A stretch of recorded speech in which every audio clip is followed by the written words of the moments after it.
to me, one of the interesting borderlands areas, because we don't have a good theory of consciousness. We don't fully understand what altered states of consciousness are. And I think hypnosis may be one of those. You know, back in the, I think in the 80s, Hilgard had his theory of the hidden observer. You know, there's somebody in there keeping track of what's going on while you're under, you know. So, because we know that the brain is multifaceted. There's lots of different modules or neural networks operating often independently of each other.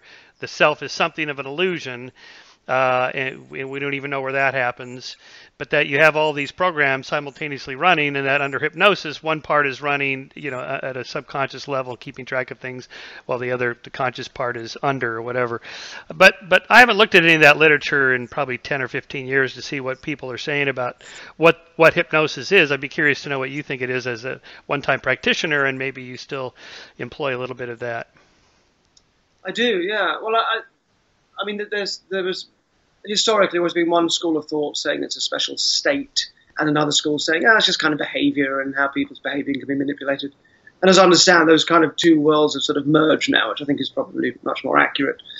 I've always worked on the presumption. I mean, my approach to hypnosis, my sort of entry into it really is to achieve a certain effect. You know, I'm not really doing a stage hypnosis show. If you were, so you're relying on people mucking around, it wouldn't make any difference to you probably if they were faking it and playing along, because that's what you want to achieve. So that doesn't particularly interest me. But I use it to create an effect that normally doesn't even necessarily look like hypnosis. It sort of maybe becomes something else that's sort of a bit more kind of theatrical, perhaps. So because of that, my starting point is that it's a sort of that there's this thing. People are suggestible to one degree or not, in one context or not. But in this context of them watching a show, there'll be a percentage of people that just share this sort of thing, this thing in their personality that makes them very responsive to this idea coming from me. I don't presume that anything is happening beyond... well, for example, I was talking with Andy Nyman, who co-directs the stage shows, and we've worked together for years, about these sorts of things. And the sort of like, what I try and get effects that are sort of hypnotic in their kind of nature, but with the minimum amount of hypnosis or process from me. And as I've done shows over the years, because people come with more and more expectation, that's sort of easier to do than it would be on day one, because you've got this certain prestige around you, which helps. And I was talking about that thing of that old stunt of having somebody on stage eat an onion and think it's a delicious apple. We were sort of talking about that and how, whether or not, how would you create something like that without sort of hypnosis? And he said, I bet you could just do it anyway, couldn't you? And he ran to my fridge, took out an onion, took a big bite of it. And because he was proving a point, it was fine. It wasn't disgusting. You would say, yeah, no, it's fine. You can just do it. And it was an interesting moment because his motivation then was very different than if someone had said, you have to eat this onion. And of course he'd be like, ooh, and no one wouldn't want to eat it. Disgusting. So I think it's that there's that sort of world of kind of the story that you tell yourself is sort of being interrupted. You're acting in a different sort of context. You're telling yourself another story probably that you're being hypnotized.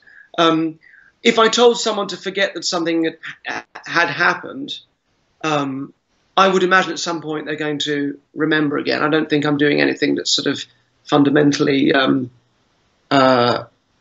changing them in that way. But what surprises me, there's a few things that surprise me because they sort of point to something happening beyond just kind of behavior. One thing is people sort of twitching and shaking. So if I have an audience of people standing, or people are asked to stand who've responded to my some sort of suggestion, and if they were just playing along, even sort of unconsciously playing along, you might expect certain sorts of behavior, but things they wouldn't know to do, like maybe the way their eyes would roll, or certainly just little shakes and things that you wouldn't think you were supposed to do if you were going to. So that's always interesting when you get that happening across people who wouldn't know to do it. And then I did a thing on a TV show to find the most sort of suggestible person in the room who was then going to go on to assassinate somebody to see if that could be right.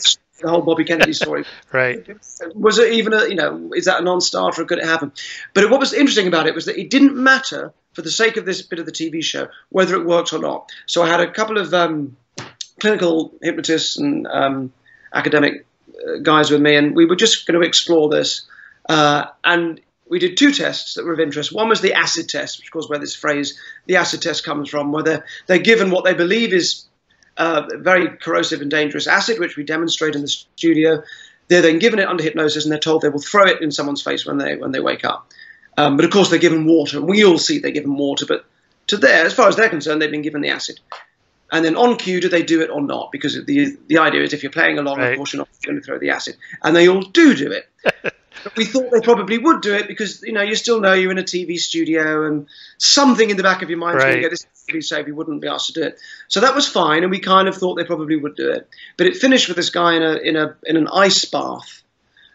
And the two academic guys thought he wouldn't do this. I had no idea. I didn't know. Either way, it was interesting because if he didn't do it, right, making a point about hypnosis. If he did do it, that was making a point, and he did. He was happy to lay in this thing for ages. It was freezing free. I mean, he couldn't put his hand in it anything more than a few seconds when he was invited to do that. And that was really interesting. And on the one hand, we all know that pain is quite subjective, and often don't realise you've got freezing cold water dripping on your toe if you think it's the hot tap all round the other way, or you don't realise you've cut yourself until you see the blood, and with a bit of adrenaline, of course, and I did a whole show of healing last year, and I was out doing like a secular faith healing show, right, which was really, it was extraordinary. People with paralysis they'd had half their lives, hadn't been able to move this arm, and then for the first time they moved. It was extraordinary. And that is no more than just, I guess, right, the adrenaline in the context and the story that you tell yourself being sort of interrupted. And that to me it's just such a rich and fascinating area. And you can totally understand why people get carried away with it in terms of theorizing what's going on. And you can also understand why people get carried away with it in terms of, like that guy you were saying, that you start to believe in it yourself. right. I think, well, maybe I could pack out a big arena doing this healing, and I could be totally honest about what it was. I could say, look, it's not really, nothing's happening beyond this thing. And sometimes people do go away and it stays with them. Sometimes it doesn't. But either way, here's this thing, come and see it if you'd like. And I'm sure it would be a really popular show. And I started to get caught in right, that sad world, which of course is, dreadful, because people would be dragging themselves and their ill loved ones right. to you, and it'd be totally inappropriate.